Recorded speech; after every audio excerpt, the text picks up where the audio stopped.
control the vertigo.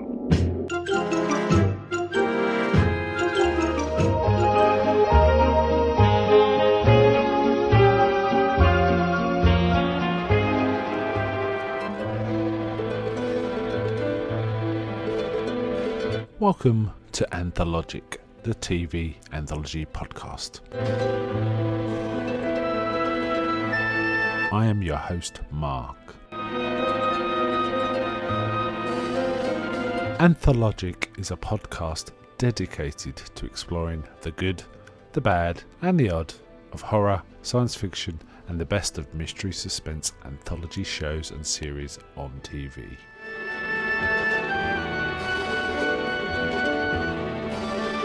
Join me as we slip through the cracks of reality to approach the extremes of experience, where we can peruse the stories and art of a sinister fairground of strange and wonderful rides.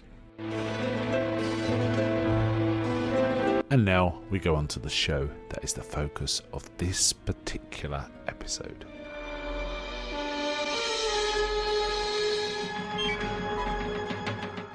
Welcome to this episode of Anthologic, the TV anthology podcast. I'm your host, Mark, and today I'm joined by Sam. Hi, Sam.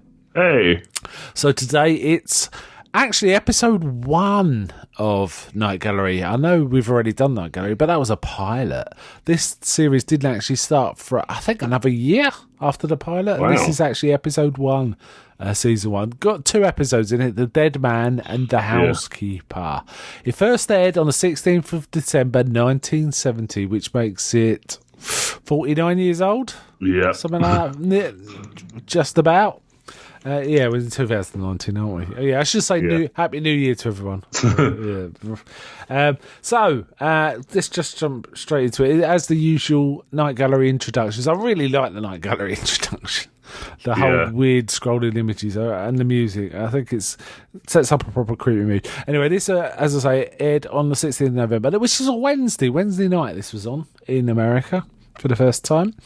This one was directed and written by the same person, chap called Douglas Hayes, but originally from a story written by Fritz Lieber. I've read the original story. I did read it for this. It's mostly the same. There were some slight differences. For example, in the TV story, he kind of realised there was kind of an affair going on between the young man, what was his name? Fearful. And his wife, whereas in the written story, he was kind of deliberately using his wife to keep the guy around. Well, no, he was doing that in the show. Oh, I misunderstood it. Sorry, I missed that in the show. Okay, so we had a few various actors. What do you think of the acting standard, Jeremy? The acting was pretty good. It was pretty good. I thought... Yeah, no, actually, the acting was pretty good. The woman was a little weaker than the guys, but the guys were like old hands, weren't they? The two doctors, certainly. I thought they did the part very well, actually. And I also thought the guy John Fearing was kind of quite effective. Yeah. He didn't carry on acting after this, but I thought he was pretty good. I'm kind of surprised. He kind of looked the part, and he was a decent actor, so it's kind of quite surprising. Now, Douglas Hayes wrote and directed. He's already had a history in this kind of format. He'd done shows for Boris Karloff's Thriller and Alfred Hitchcock Presents. Okay. So he was kind of kicking around. And in fact, he did write the second story as well in this. He didn't direct it, though. But we'll get onto that when we get to that story. So the first one is the Dead Man. Interesting premise. This whole... it's basically finding out psychosomatic disease, or it was kind of positing the whole thing that all diseases was virtually psychosomatic, or they could be cured by mental manipulation, rather than antibiotics and stuff like that. Right? This guy was extremely. It looked like it was almost like the household he'd been brought up in. It was like Munchausen's kind of thing. You know, he deliberately affected diseases for attention. That was like an attention-getting mechanism, and the doctor in charge kind of found out that he could be cured of stuff by the opposite mechanism over time. What do you think of the premise? I thought it was a pretty cool premise. Yeah, it wasn't bad, was it? There were bits where it just seemed it dragged out a lot. Yeah, I was just going to say it was extended because I kept thinking this is going to finish now, and it just kept going along the same path. The tapping was kind of interesting. The old tapping because as soon as he started doing that, and he said, "Look at the man again." Apparently, they had all planned all sorts of prosthetics and advanced makeup to give him each disease, but in the end, they chose to do it with kind of lighting and sort of a lighter making him look a bit grey and stuff like that. It seemed to work well for me. Yeah. It just took quite a while. Yeah, it was kind of dragged out, and then he got it was almost a bit Frankensteinian, wasn't it? It was like, we could go further than this. And he thought he could bring him back from death, even. Well, I could not understand the point of that apart from ego, right? Just saying, pretty much. We can take this so far, we could do this. Where he had this whole thing which might have led to like curing all sorts of diseases if he'd worked out the mechanics of it, and he kills his golden boy, really. And there was this implication he did it because he was subconsciously jealous. It's not even an implication. They outright state it. Yeah, they do. In the story, it's more implied, but it's a teleplay, isn't it? So it kind of has to be a little more obvious, I think. What do you think of the actress? The actress was okay. She was okay. She wasn't great, but she was okay. And I think she was worked better as the mad hysterical woman, actually. Yeah. I think it was more a problem with the story as opposed to her acting, but the wife seemed to go like crazy immediately. Yeah, that was in this. It was kind of telescoped. In the written story, it was over a much longer period. Well, I say that this must have been a longer period for the way it ended up. By the way, we will be doing spoilers for this episode, and we are going to reveal the ending. I thought she was all right, but I kind of liked her crazy act, and I liked the fact the camera work and stuff like that got crazier to mimic her, slightly odd angles and Dutch angles and sort of very, high up shots downwards and all this kind of stuff, right? And she was running around in a diaphanous thing. And essentially, once he kills the guy, suddenly we see a medical team just turn up. Yeah. Don't we? That was... And in like surgical scrubs too. Yeah, that was kind of a bit of a shock. I reckon there was a scene of them turning up, cool him, but they cut it for time. Yeah, probably. And it felt a bit weird that suddenly a surgical team emerged from this room, and the other doctor was assuring. What's her name? Velia was the actress. Yeah, was the character. Her husband was trying to do everything she could, but Velia's not convinced really, and she basically goes. What's it? I was going to say the woman out of Great Expectations. What's her name? Miss Havisham. She goes on Miss Havisham and goes, wears weird black diaphanous stuff and roams around the house. Yeah, like a crazy. It's quite spooky. It is spooky, and I quite liked it. I thought it was interesting that this being the very first episode and Rod Serling being attached, they didn't go with Rod Serling stories actually. He does write a few, but they didn't do it with this one. As I say, it was developed from an earlier story by Fritz Lieber that was already around, so it kind of worked for me. What do you think at the end? The very end? The end was really good. That was some proper like horror stuff. Yeah, it was kind of the corpse just waking up. Yeah, with the tapping. The woman does because basically we find out that he basically used the wrong tapping sequence to try and wake him up from the dead. He was convinced it was 3 taps and 1, where in fact, and he even calls in the other doctor. I mean, he must have subconsciously known he'd done something wrong because he asked the other doctor to go through all his notes, didn't he? And then he realises it was actually 3 taps and 2, and they talk about it. Then you hear the door kind of close because Velia's heard and run to They happen to live next door to the graveyard. Yeah, and they make a couple of jokes about it, actually. They do. I mean, that's quite well telegraphed, isn't it? In that way, it subverts the viewer thinking, oh, that's just ridiculously convenient. And it's like, what's a guy like you living next to a graveyard, eh? Yeah. And they do like allude to the fact that like they every so often they'll go like, it's literally just over the hill. You don't need to go that far to Like when they have a full like funeral for this guy, and his own mausoleum as well. That was kind of surprising. Yeah, because we find out he's like an orphan, don't we? Yeah. His mother and father were both prone to faking illnesses or being hysterical illnesses.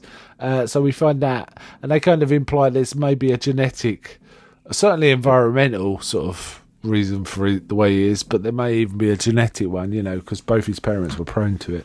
But they give him a bloody mausoleum.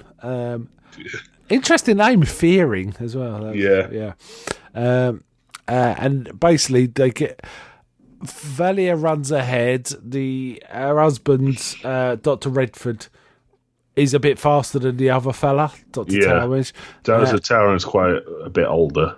Yeah, Dr. Talmadge gets there, and we see Dr. Redford dead with the corpses strangling him. And they're all like frozen in place. They're all frozen in place. Yeah, it's like a tableau scene, isn't it? Yeah, kind of. Yeah. So quite a long episode. This, I think it was 35 to 40 minutes. Yeah. Which I remember these being more half and half, but the first one was way longer than the second one. Yes, it felt a bit padded, didn't it? The second one. So again? Quite short. So. Yeah. The second one also felt a bit like it had been trimmed. I feel there might have been a longer edit, but it just jumped straight into it, didn't it? Anyway, so the first one, it was okay, wasn't it? It's pretty decent. Right, okay, the second one was The Housekeeper, directed by John Meredith Lucas, written by Douglas Hayes again, but under the pen name Matthew Howard. Apparently, he didn't like to write as himself if he wasn't directing, so he'd use a pen name. So, but it's the same thing. And actually, it feels much just like kind of vibe. It's a little like this one's more like a comedy horror, really, isn't it? Sort of. Now, we get quite a famous actor in this, famous after the fact, in fact. Larry Hagman. Now, he was very famous at one time for being JR in Dallas. He was probably TV's most infamous bad guy for being that. And he's still up there in the Hall of Fame of TV bad guys. JR is well known. In fact, there was an entire Ferrari at the end of one season of Dallas. He got shot, and there was an entire media campaign of who shot JR, and it was kind of I mean, seriously, this was up there with who shot Agent Cooper. In fact, it was more famous than who shot Agent Cooper, but it was that kind of thing. But this is before that. What do you think of Larry Hagman in this role? He was the doctor, right? The bearded guy. Yeah, I thought he was pretty good. It came off a bit Orson Welles-ish. Oh, that is. Have you a ever good seen comparison. the Orson Welles doing adverts? He comes off like that. He had that kind of beard too, and he's got a way. He's got charisma, hasn't he, Larry Hagman? That's the thing. He's got a real charisma, and it kind of works. And it's got. I wouldn't say Vincent Price, but he's definitely got a camp horror vibe. Personality about him too. And then we got Miss Wattle, the old lady, and then his wife Carlotta. I thought she was a dreadful actress, actually. What? Which one? The old lady? No, the old lady was fine. The wife. Yeah, she was pretty bad. Except when the switch happened. Yeah, that was weird. I liked her. It was weird how she got better.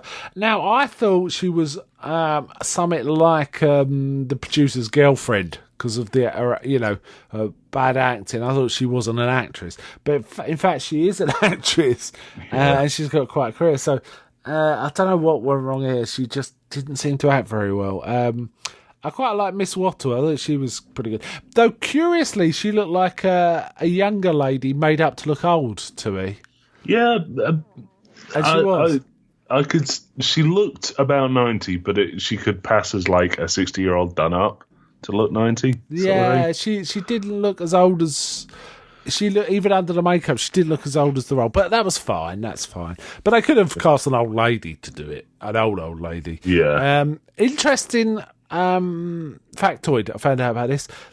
His lab in this was the same lab as Grandpa Munster. Huh. How about pretty that? neat.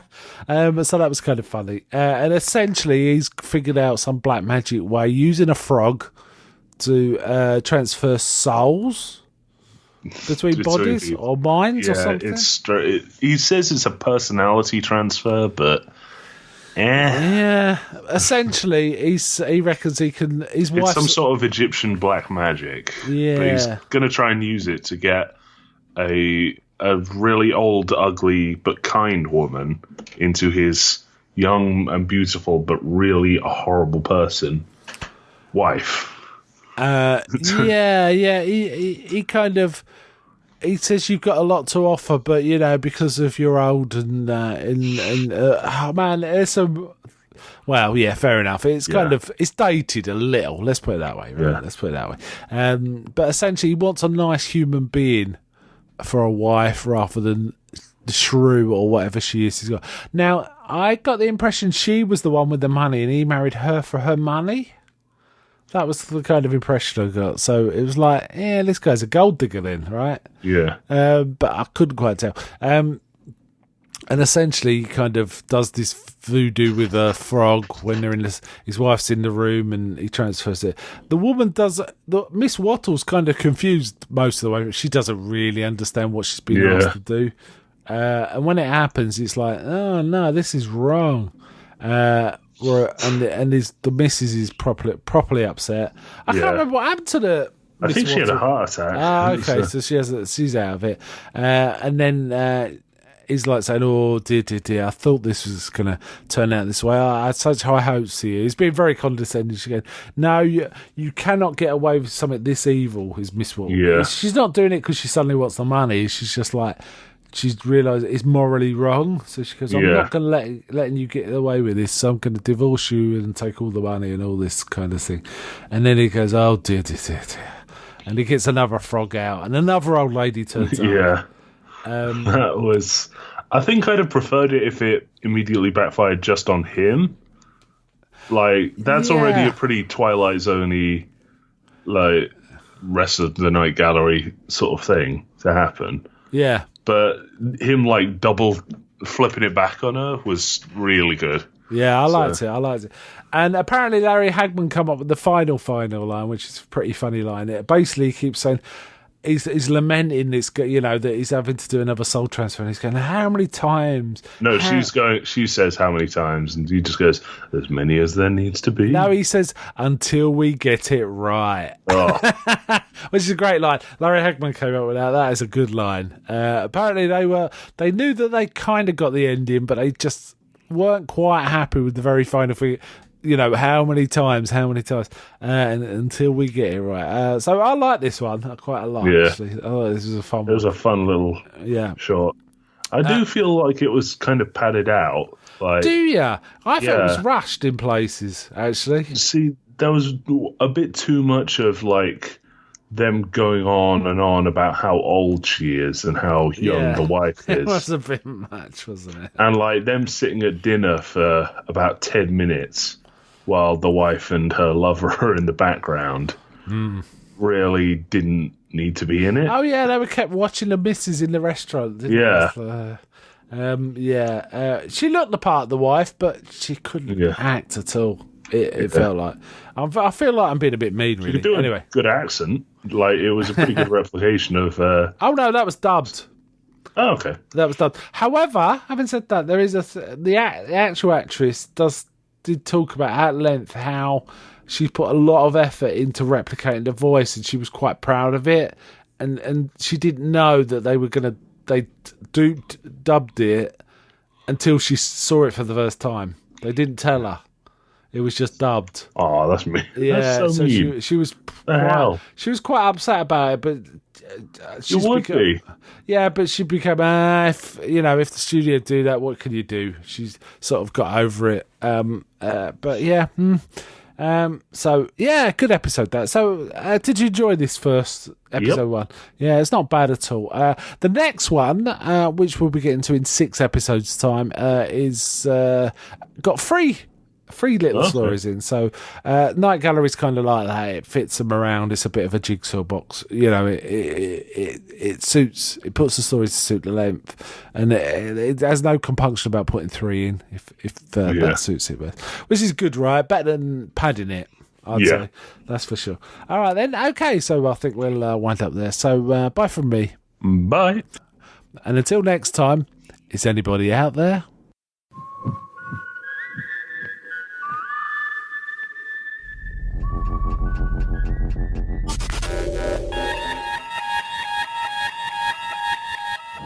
We now return control of your television set to you until next week at this same time, when the control voice will take you to